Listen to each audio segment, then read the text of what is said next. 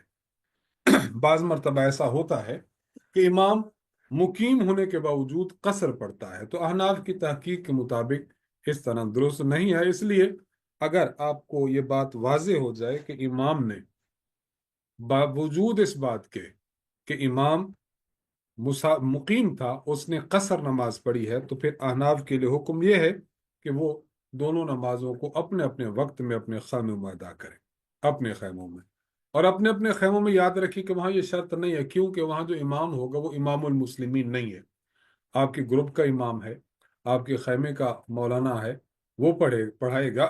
اس لیے اس کے پیچھے جب نماز پڑھیں گے تو اب ان نمازوں کو اکٹھی کرنا جائز نہیں۔ ظہر کو اب ظہر کے وقت میں پڑھیے اور عصر کو عصر کے وقت میں پڑھیے۔ جب آپ عرفات کے میدان میں ہوں گے، آپ نے عصر کی نماز پڑھ لی ہے، اب عرفہ کے میدان میں دعائیں کرتے رہیں، اپنی ذات کے لیے، اپنے گھر والوں کے لیے، دوست احباب کے لیے، قوم و ملت کے لیے، تمام عالم اسلام کے مسلمانوں کے لیے آپ نے دعائیں کرنی ہیں۔ جب مغرب کی نماز کا وقت ہو جائے اور سورج غروب ہو جائے، تو سورج غروب ہو تو آپ نے وہاں مغرب نہیں پڑھنی، مغرب پڑھے بغیر آپ نے میدان عرفات کو چھوڑ دینا ہے، اور آپ وہیں سے چلیں مزدلفہ کی طرف۔ وہاں مستقل نشانات لگے ہوئے ہیں، رات کا چونکہ وقت شروع ہو چکا ہوتا ہے تو بہت زیادہ لائٹنگ ہوتی ہے، بہت زیادہ لائٹنگ ہوتی ہے، اس لیے وہاں انسان اگر انہی اشاروں کو فالو کرتے ہوئے چلتا رہے تو وہ آسانی کے ساتھ مزدلفہ پہنچ جاتا ہے۔ راستے میں وہاں فوارے بھی ہوتے ہیں جہاں سے ہلکا ہلکا پانی گر رہا ہوتا ہے، راستے میں خدمت کے لیے بہت سے لوگ ہوتے ہیں، کوئی جوس پیش کر رہا ہے، کوئی کھانے کی چیز دے رہا ہے، کوئی زمزم کا پانی پیش کر رہا ہے. تو عرفات کے میدان سے جب مزدلفہ آپ آئیں گے تو بالکل آسانی کے ساتھ جب آئیں گے. جب آپ مزدلفہ پہنچ جائیں گے تو مزدلفہ پہنچ کر مغرب کی نماز اور عشاء کی نماز کو آپ نے اکٹھا کرنا ہے. مزدلفہ میں مغرب اور عشاء کو اکٹھا پڑھنا واجب ہے. وہاں پر چند شرائط کے ساتھ محض جواز تھا اور یہاں واجب ہے. طریقہ یہ ہوگا کہ عشاء کا وقت جب ہو جائے تو آپ نے ایک اذان اور ایک اقامت کے ساتھ پہلے مغرب کے فرض پڑھیں، پھر فوراً عشاء کے فرض پڑھیں. اس کے بعد پہلے مغرب کی سنتیں پڑھیں، پھر عشاء کی 2 سنتیں پڑھیں، اور آخر میں آپ نے 3 رکعت وتر پڑھ لینی ہے. یہاں ایسا نہیں ہے کہ ایک امام ہوتا ہے، یہاں ہر بندہ 2-3 بندے جمع، کیونکہ قافلہ در کا آ رہے ہوتے ہیں تو یہاں پر لوگ اپنی اپنی جماعت کروا رہے ہوتے ہیں. مزدلفہ کے میدان میں جب آپ آئیں گے تو یہاں پر آپ نے چند مسائل سمجھنے ہیں. اور یہ آپ آئے ہیں عرفات سے. سب سے پہلا اہم مسئلہ یہ ہے کہ جب مغرب ہو جائے تو مغرب کی بعد آپ میدان عرفات چھوڑیں. اگر کوئی شخص مغرب سے پہلے پہلے وہاں سے نکل آتا ہے اور مزدلفہ میں آ جاتا ہے تو اس کا وقوف عرفہ شمار ہو جائے گا، کیونکہ وقوف عرفہ لحظہ ہو کے آ گیا تو شمار ہو گیا. لیکن مغرب تک وہاں رہنا واجب ہے تو اس نے واجب چھوڑ دیا ہے، اس لیے یہ شخص دم دے گا تب اس کا واجب جو ہے جو اس کا رہ چکا ہے اس کی تلافی ہوگی، وگرنہ نہیں. اور اگر کوئی شخص غروب آفتاب سے پہلے پہلے نکل آیا تھا لیکن پھر یاد آیا، پھر اندر چلا گیا میدان عرفات میں، غروب وہیں ہوا، پھر باہر آ گیا، تو اب اس سے دم ساقط ہو جائے گا. ایک تو یہ بات سمجھے.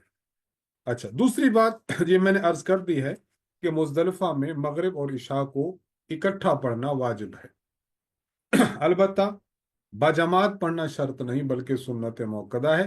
چند افراد ہوں جماعت کرا لیں، کوئی نہ مل سکے تو آپ اسی طریقے سے پہلے آپ مغرب کے فرض پڑھیں، پھر عشاء کے فرض، پھر اس کے بعد مغرب کی سنتیں، پھر عشاء کی سنتیں اور عشاء کے وتر پڑھ لیں.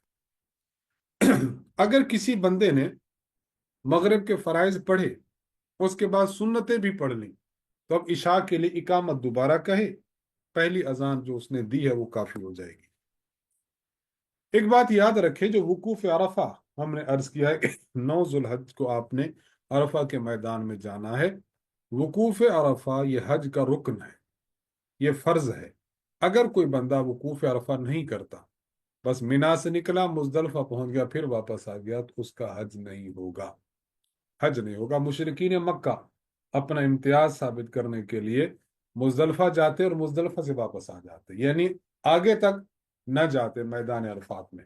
اللہ تعالیٰ نے قرآن کریم میں فرمایا کہ اب وہاں سے آپ واپس لوٹو جہاں سے لوگ واپس لوٹے، من حیث افاض الناس. آپ مغرب پڑھے بغیر عرفات سے آ چکے ہیں مزدلفہ میں. آپ یہاں پر قیام کریں، ذکر و اذکار کریں، تلاوت کریں، توبہ اور استغفار کریں، اور آپ رات کو یہاں پر قیام کریں. مزدلفہ میں ایک بات یاد رکھیں کہ مزدلفہ میں آپ نے 70 کنکر چن لینے ہیں اور کسی تھیلی میں یا کوئی پلاسٹک کی بوتل میں اس کو محفوظ کر لیں. جو کنکر ہوں گے اس کا سائز چھوٹے یا بڑے چنے کے برابر ہو، یہ کنکر آپ لے لیں گے. اگر تھیلی موجود ہے، جس طرح ہم نے شروع میں کچھ آپ کو ضروریات کی چیزیں لکھوائی تھی تو اس میں ایک تھیلی لکھوائی تھی جس میں آپ نے کنکر جمع کرنے ہیں، تو کنکر آپ نے دھو لیں، صاف ستھرے کر لیں، کیونکہ مٹی ہوتی ہے، اس کے دھو کے آپ نے 70 کنکر محفوظ کر لیے. 70 کنکر آپ محفوظ کر لیتے ہیں تو پھر آپ ان کو رکھ لیں. اب رات آپ نے قیام یہاں پر کرنا ہے. جب صبح طلوع فجر ہوگا تو اب 10 ذوالحج کا دن شروع ہو چکا ہوگا. جب آپ 10 ذوالحج کا دن شروع ہو جائے، یہ ہمارے حج کا تیسرا دن ہوگا. اس میں اب آپ کہاں پر ہیں؟ مزدلفہ میں ہیں. آپ مزدلفہ میں ہیں تو آپ صبح صادق کے بعد اندھیرے ہی میں آپ نے نماز فجر ادا کر لینی ہے. فجر کی سنتیں پڑھیں، فرض پڑھیں، پھر جماعت کے ساتھ آپ نے اندھیرے میں ادا کرنی ہے. نماز پڑھنے کے بعد قبلہ رخ ہو جائیں، تسبیحات فاطمی ہیں اور لا الہ الا اللہ چوتھا کلمہ تلبیہ کثرت کے ساتھ پڑھیں، اور دعا کے لیے دونوں ہاتھ پھیلا دیں. اپنے لیے مانگیں، اہل و عیال کے لیے مانگیں، دوست احباب کے لیے مانگیں۔ اب دیکھیے آپ نے یہ دعا شروع کی تھی اندھیرے میں، آہستہ آہستہ آہستہ آہستہ روشنی شروع ہو رہی ہے، تو جب روشنی خوب پھیل جائے اس وقت تک آپ یہ عمل دعا کا جاری رکھیں۔ یہ ہے وقوف مزدلفہ۔ تو وقوف مزدلفہ یہ واجب عمل ہے، اگر کسی نے بلا عذر چھوڑ دیا تو اس پر دم واجب ہوتا ہے۔ وقوف عرفہ کے حوالے سے چند بات آپ یاد رکھیں۔ نمبر 1، وقوف مزدلفہ واجب ہے، اور صبح صادق سے لے کر جب طلوع آفتاب تک یہ ہوتا ہے، البتہ جب صبح کی روشنی خوب پھیلنے لگے اس وقت تک آپ وقوف کر لیں تو آپ کا وقوف مزدلفہ ہو چکا ہے۔ اگر کوئی بغیر عذر کے کرتا ہے، ترک کرتا ہے، تو پھر اس پر دم لازم آئے گا۔ لیکن بعد مرتبہ کوئی بہت بوڑھا ہے، کچھ خواتین ہیں، وہ راتوں رات مینا میں جانا چاہتی ہیں، تو ان جیسے افراد کے لیے جن کا عذر ہو وہاں سے جانا اور مینا میں چلے جانا اس کی اجازت ہوتی ہے۔ اب ان پر کسی قسم کا کوئی دم نہیں ہوگا۔ جب سورج نکلنے والا ہو تو انسان ذکر و اذکار کرتا رہے، تلبیہ پڑھتا رہے، اور وہاں سے مینا کی جانب روانہ ہو۔ یعنی اب مینا سے مزدلفہ سے جو ہی نکلے گا تو راستے میں سورج نکل آئے گا، بس یہ چلتا چلا جائے، چلتا چلا جائے۔ آج کون سا دن ہے؟ 10 ذوالحجہ۔ 10 ذوالحج کو اس نے مینا میں آنا ہے، اور مینا میں پہنچ کر اس بندے نے 3 کام کرنے ہیں۔ 3 کام کرنے ہیں۔ آپ نے 3 کام بالترتیب وہ عرض کرتے ہیں، آپ نے وہ کرنے ہیں۔ مینا میں آپ 10 کی دن بھی رہیں گے، 11 ذوالحج بھی رہیں گے، اور 12 ذوالحج کو بھی آپ نے مینا میں رہنا ہے۔ ہاں، طواف زیارت جو حج کا رکن ہے اس کے لیے آپ نے پھر مکہ جانا ہے، طواف زیارت کر کے پھر واپس آپ نے مینا میں آ جانا ہے، ایک دن آپ نے مکہ جانا ہوگا۔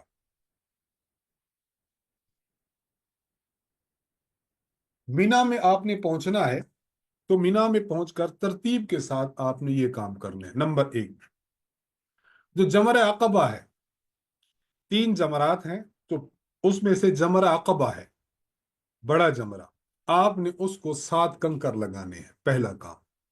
دوسرا کام، آپ نے قربانی کرنی ہے اگر آپ ہیں قارن یا متمتع۔ تیسرا کام، اپنے سر کا حلق یا قصر کرانا ہے۔ بس یہ 3 کام ایسے ہیں کہ جن میں ترتیب واجب ہے۔ نمبر 1، آپ نے جمرہ عقبہ کو 7 کنکر مارنے ہیں۔ نمبر 2، قربانی کرنی ہے، اور نمبر 3، سر یا کا حلق یا قصر کرنا ہے۔ ان میں ترتیب واجب ہے۔ اگر کس نے ترتیب الٹ کر دی، مثلا اس نے ابھی کنکر نہیں مارے تھے، پہلے قربانی کر دی، یا قربانی سے پہلے حلق کر دیا، یا حلق سب سے پہلے کر دیا بعد میں اس نے باقی کام کیے ہیں، تو اس سے اس بندے پر دم واجب ہوگا، دم واجب ہوگا۔ کنکری مارنے کے لیے طریقہ کار یہ ہے کہ جمرہ سے آپ کم از کم 5-7 ہاتھ دور ہوں۔ ہر کنکری پر آپ نے بسم اللہ واللہ اکبر کہنا ہے، اور اس طرح ماریں کہ جو جمرہ ہے نا، جمرے کی جڑ میں کنکری گرے۔ اگر جڑ میں اس کو نہیں لگتی لیکن اس احاطے میں گر جاتی ہے، تب بھی اس کنکری کو آپ شمار کریں گے۔ کنکری جب مارے انسان تو اس وقت یہ دعا پڑھنا بہتر ہے، رغم للشیطان وحزبہ، اللہم اجعلہ حجا مبرورا وسعیا مشکورا وذنبا مغفورا۔ یہ دعا پڑھیں۔ شیطان اور اس کے گروہ کو ذلیل اور رسوا کرنے کے لیے میں یہ کنکریاں مار رہا ہوں، اے اللہ میرے اس حج کو قبول فرما، میری محنت و کوشش کو باعث اجر فرما، اور گناہوں کو معاف فرما۔ یہ آپ نے جو ہے وہ کرنا ہے۔ رمی کے حوالے سے چند مسائل سمجھ لیں۔ پہلی بات تو یہ ہے کہ 10 ذوالحجہ کی جو رمی ہے اس کا جو مسنون وقت ہے وہ طلوع آفتاب سے زوال آفتاب تک ہے، یعنی سورج نکلے تب آپ نے رمی شروع کرنی ہے۔ اگر کسی نے سورج نکلنے سے پہلے رمی کر لی ہے تو اس کی رمی نہیں ہوگی۔ ہاں، سورج غروب آفتاب تک اگر کوئی کرتا ہے تو بلا کراہت جائز ہے۔ مسنون وقت کون سا ہوا؟ طلوع آفتاب سے زوال تک، یہ مسنون ہے۔ اگر کوئی اس کے بعد کرتا ہے اور غروب آفتاب تک کرتا ہے، یہ بھی بلا کراہت جائز ہے۔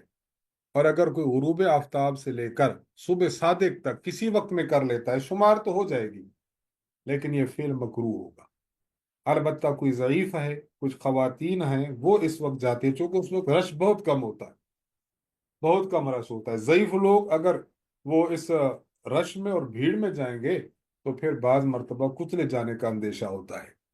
اس لیے اگر کوئی ایسا شخص ہے کہ جو وہاں پر جاتا ہے اور غروب آفتاب کے بعد جاتا ہے، مغرب کے بعد جاتا ہے، تو تب بھی اس کی رمی شمار ہو جائے گی، لیکن یہ عذر کے ساتھ ہو تو جائز ہے، بغیر عذر ہو تو بلا وجہ تاخیر کرنا مکروہ ہے۔ ایک بات تو یہ جمرہ عقبہ وہ ایک ہی جمرہ ہے، باقی جمرات کے گرد انہوں نے نشان لگائے ہوتے ہیں اور اس کو ایک ٹیپ کے ذریعے وہ بند کر رہے ہوتے ہیں کہ یہاں آپ نے رمی نہیں کرنی۔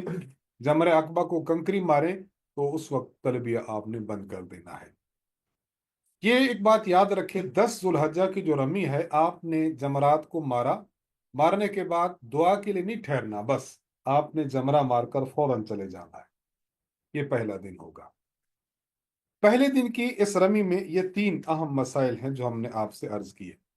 تو پہلا کام کیا کرنا ہے؟ 10 ذو الحجہ کو رمی کرنی ہے۔ دوسرا کام یہ کرنا ہے کہ آپ نے قربانی کرنی ہے۔ قربانی کرنے کا طریقہ یہ ہے کہ اگر آپ حج قران کر رہے ہیں یا حج تمتع کر رہے ہیں تو قربانی واجب ہے، حج افراد کر رہے ہیں تو پھر قربانی مستحب ہے۔ جس صورت میں قربانی واجب ہے تو ترتیب بھی واجب ہے، اور جہاں قربانی مستحب ہے تو ترتیب واجب نہیں ہے۔ آپ اگر ترتیب رکھنا چاہیں تو مستحب ہے، نہ رکھنا چاہیں تو پھر کوئی حرج نہیں ہے۔ قربانی کے حوالے سے مسائل ذہن میں رکھ لیں کہ قربانی کے 3 دن ہیں، 10 ذو الحجہ، 11 ذو الحجہ اور 12 ذو الحجہ۔ اگر کوئی پہلے دن کرتا ہے افضل ہے، دوسرے یا تیسرے دن جائز ہے۔ نمبر 2، اگر کوئی بندہ قربانی خود کرتا ہے، حج کران اور حج تمتع والوں کے لیے ترتیب یہ ہے کہ جب تک قربانی نہیں ہوتی تو یہ افراد اپنا احرام نہ کھولیں۔ اگر کوئی شخص پہلے احرام کھول دیتا ہے، اپنا حلق یا قصر کرا کر پھر قربانی کرتا ہے، کران یا تمتع والا، تو اس پر دم واجب ہوگا۔ اور اگر قربانی کسی وجہ سے تاخیر کا شکار ہو جاتی ہے تو آپ کے لیے لازم ہے کہ آپ اپنے حج کے اس احرام کو اس وقت تک نہ کھولیں جب تک آپ قربانی نہیں کر لیتے۔ قربانی خود کریں اپنے ہاتھ سے، بہت افضل ہے، مستحب ہے۔ وہاں پر مستقل ایک مذبح خانہ موجود ہے، اپنی رقم دیں اور اس کے بعد جو ہے وہ قربانی اپنے سامنے کرائیں، اور اگر کوئی جان پہچان والا ہو تو اپنے ہاتھ سے بھی قربانی کریں، افضل ہے۔ اور اسی طرح اگر کوئی بینک ہے، کوئی بیت مال ڈاک خانہ ہے، کوئی ادارہ ہے، آپ سے رقم لیتے ہیں اور وہاں پر پکا پتہ ہے کہ یہ لوگ قربانی وقت پر کر لیتے ہیں، تاخیر نہیں کرتے، تو پھر وہاں سے بھی قربانی کروانا درست ہے۔ لیکن اگر اطمینان نہیں ہے تو خود مذبح خانے جا کر قربانی کروائی جائے۔ دیکھیے، حج میں جو قربانی کی جاتی ہے اس میں وہی شرائط ہیں جو عید الاضحیٰ کی قربانی کے جانور میں ضروری ہوتی ہے، یعنی اس میں عمر اور عیوب سے پاک ہونا، یہ تمام شرائط دیکھی جاتی ہیں۔ ایک بات یاد رکھیں کہ جو لوگ صاحب وسعت ہیں، ایک قربانی ہے حج قران یا تمتع کی، اگر یہ لوگ وہاں پر مقیم ہو جاتے ہیں، یعنی ان لوگوں کا مکہ میں اور اسی طرح مینا، مزدلفہ میں جو قیام ہے وہ ان کا قیام 15 دن یا اس سے زائد بنتا ہے، اور یہ صاحب نصاب ہیں، تو پھر ان پر صاحب نصاب ہونے کی وجہ سے ایک اور قربانی بھی واجب ہوگی، اور اگر ایسا نہیں ہے تو پھر ان پر قربانی واجب نہیں ہوگی۔ نمبر 6، دیکھیے، حج تمتع ہے یا حج قران ہے، اگر آپ اس کی قربانی کرنا چاہتے ہیں تو حدود حرم میں ضروری ہے۔ اگر کوئی بندہ اس کے علاوہ قربانی کرنا چاہے حدود حرم سے باہر تو یہ قربانی جائز نہیں ہے۔ ہاں، وہ قربانی جو آپ کی مالی وسعت کی وجہ سے جو عید الاضحیٰ کی قربانی کہلاتی ہے وہ آپ اپنے گھر میں بھی کر سکتے ہیں اور وہیں پر بھی کرنا چاہے تو کر سکتے ہیں۔ 2 کام ہو گئے، رمی کرنا، قربانی کرنا، اور تیسرا کام کیا ہے؟ حلق یا قصر کرنا۔ حلق یا قصر کرنا، یہ تیسرا کام ہے۔ دیکھیے، حلق یا قصر مینا میں سنت ہے اور حدود حرم میں جائز ہے۔ اگر کسی نے حدود حرم چھوڑ کر باہر کہیں حلق کرا لیا تو اس پر دم لازم آئے گا۔ اور ان تینوں کاموں میں جمرہ عقبہ کی رمی،